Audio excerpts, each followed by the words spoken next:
नमस्कार, मैं हूं श्रुति और आप देख रहे हैं हमारा चुनाव स्पेशल बुलेटिन। आज हम बात करेंगे कि यूपी बीजेपी अध्यक्ष भूपेंद्र चौधरी ने क्या बड़ा बयान दिया है, वहीं अखिलेश यादव ने किसे दिल्ली का मोहरा बता दिया, ये भी आपको बताएंगे। खबरें और भी है, तो चलिए खबरों का सिलसिला शुरू करते हैं। यूपी में जारी खींचतान के बीच बीजेपी अध्यक्ष भूपेंद्र चौधरी ने बयान देकर अटकलों पर विराम लगाने की कोशिश की है। उन्होंने कहा कि यूपी में सीएम बदलने की चर्चा गलत है। भूपेंद्र चौधरी चुनाव नतीजे आने के बाद से अब तक कई बार दिल्ली का चक्कर लगा चुके हैं। उन्होंने बीजेपी अध्यक्ष जेपी नड्डा, पीएम नरेंद्र मोदी और गृह मंत्री अमित शाह से अलग अलग मुलाकात कर अपनी समीक्षा रिपोर्ट भी दी है। उन्होंने मीडिया के सवाल का जवाब देते हुए कहा कि मुख्यमंत्री बदलने की कोई चर्चा नहीं है, ऐसी बातें सिर्फ अफवाह है। पार्टी नतीजों पर समीक्षा कर रही है और बीजेपी में अनुशासन के दायरे पर रहकर सबको अपनी बात कहने का अधिकार है। पार्टी एक लोकतांत्रिक दल है और सबको अपनी बात लोकतांत्रिक तरीके से कहने का अधिकार है। उत्तर प्रदेश बहुत बड़ा राज्य है और उन परिस्थितियों में पार्टी की स्थिति, हम लोग अनुशासन के साथ आगे बढ़ रहे हैं, लेकिन कुछ चीज़ें मीडिया में सार्वजनिक जीवन में रहती हैं। तो आज जिस प्रकार की परिस्थिति है, उन परिस्थितियों में मैंने पहले भी कहा कि परिणाम हमारी अपेक्षा के अनुसार नहीं आए और हम लोगों ने आपस में बातचीत करके उन सब विषयों की समीक्षा करके हम लोग आगे बढ़ रहे हैं। उन सब खामियों को दूर करेंगे, जो विषय हैं उन विषयों का समाधान करके आगे बढ़ेंगे। हम लोग सीएम बदलने की चर्चाएं चल रही है, नहीं, ऐसा कुछ नहीं। समाजवादी पार्टी अध्यक्ष अखिलेश यादव ने यूपी के डिप्टी सीएम केशव प्रसाद मौर्य को दिल्ली का मोहरा करार दिया, तो वहीं मौर्य ने अखिलेश को कांग्रेस का मोहरा बता दिया। अखिलेश ने मौर्य को दिल्ली के वाईफाई का पासवर्ड भी कहा। साथ ही उन्होंने योगी सरकार पर निशाना साधा। और ये खुल इसलिए रहे हैं कि कुछ लोग मोहरा बन गए हैं। वो मोहरा हैं, दिल्ली के वाईफाई के वो पासवर्ड हैं।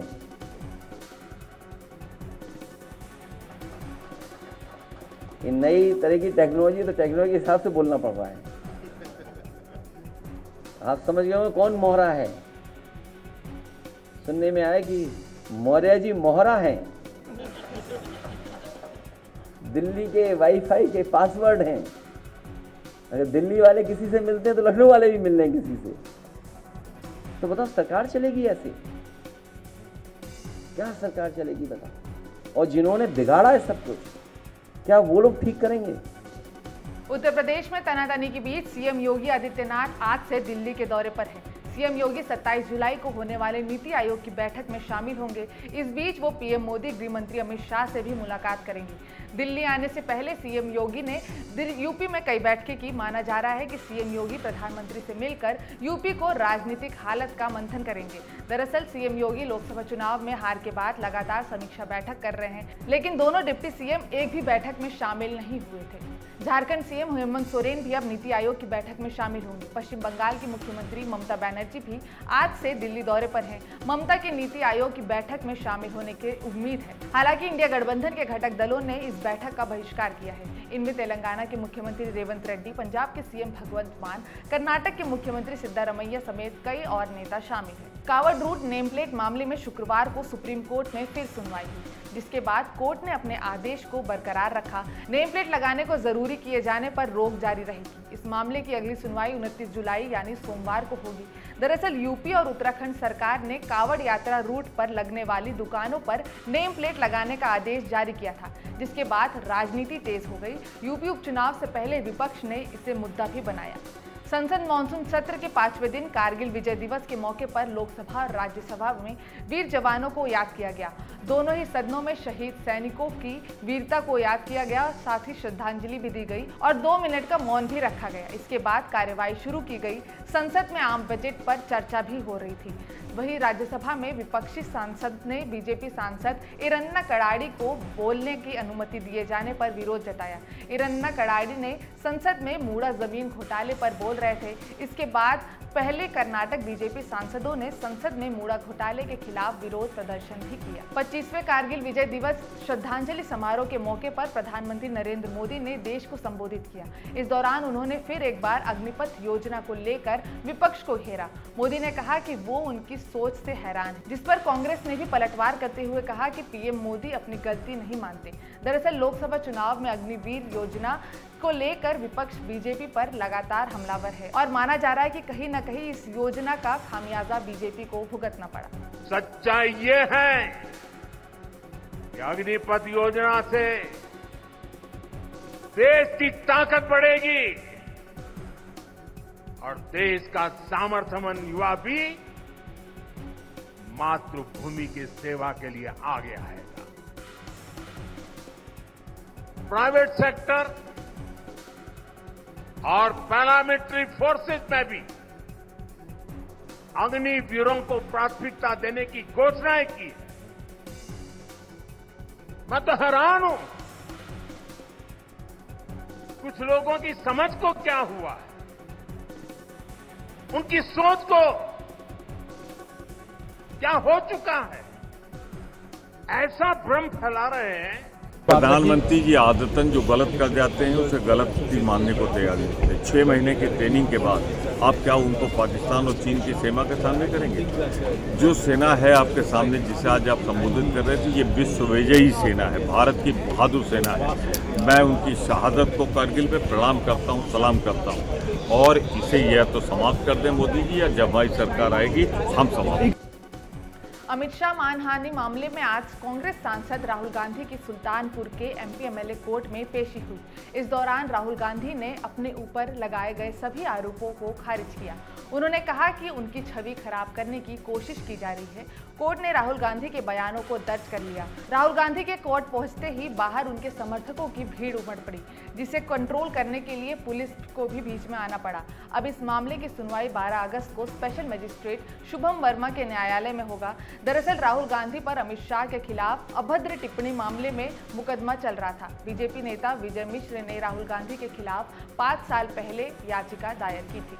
बिहार विधानसभा मानसून सत्र के आखिरी दिन भी विपक्ष का हंगामा जारी रहा।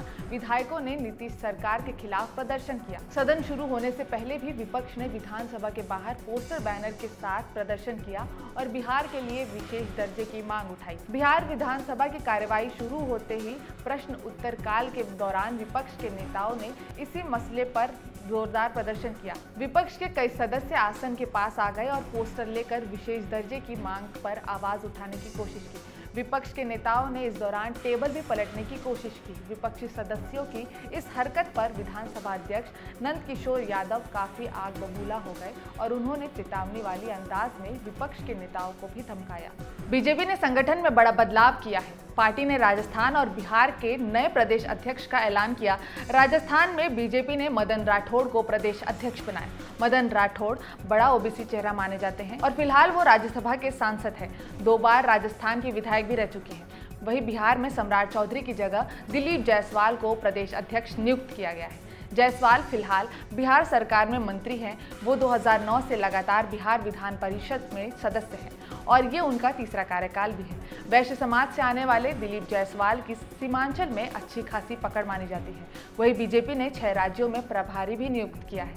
मैं जब पहला दिन कुर्सी पर बैठा तो मैंने कहा था कि मंत्री भ्रष्टाचारी नहीं होगा और राजस्व विभाग को मैं बहुत ही अच्छे तरीके से अभी तक चला रहा हूँ। पार्टी ने अभी जिम्मेवारी दिया मुझे प्रदेश अध्यक्ष का। इसके लिए मैं राष्ट्रीय नेतृत्व और प्रदेश नेतृत्व को धन्यवाद देता हूं और ईमानदारी से भगवान से मैं प्रार्थना करता हूं कि ईमानदारी से संगठन के लिए काम करूंगा और पार्टी को आगे बढ़ाने के लिए प्रयास करूंगा। झारखंड में 2 विधानसभा सदस्यों की सदस्यता रद्द की गई। ये विधायक है लोबिन हेम्ब्रम और जेपी पटेल। झारखंड में दल बदल मामले में विधानसभा अध्यक्ष रविंद्र नाथ ने लगातार 2 दिन की सुनवाई के बाद दोनों की सदस्यता रद्द करने का फैसला लिया। लोबिन हेम्ब्रम बोरिया से झारखंड मुक्ति मोर्चा के विधायक थे और जेपी पटेल मांडू से बीजेपी के विधायक थे। विधानसभा अध्यक्ष ने दोनों नेताओं को दल बदलू मामले में दोषी करार दिया और उन्हें पार्टी लाइन के खिलाफ गतिविधियों में शामिल पाया। श्रीलंका में राष्ट्रपति चुनाव की तारीखों का ऐलान हो गया है। श्रीलंका में 21 सितंबर को चुनाव होंगे। निर्वाचन आयोग ने शुक्रवार को इन तारीखों की घोषणा की। इससे पहले ये कयास लगाए जा रहे थे कि निवर्तमान राष्ट्रपति रनिल विक्रमसिंघे का कार्यकाल बढ़ाने के लिए चुनाव की तारीखों का ऐलान बाद में किया जाएगा।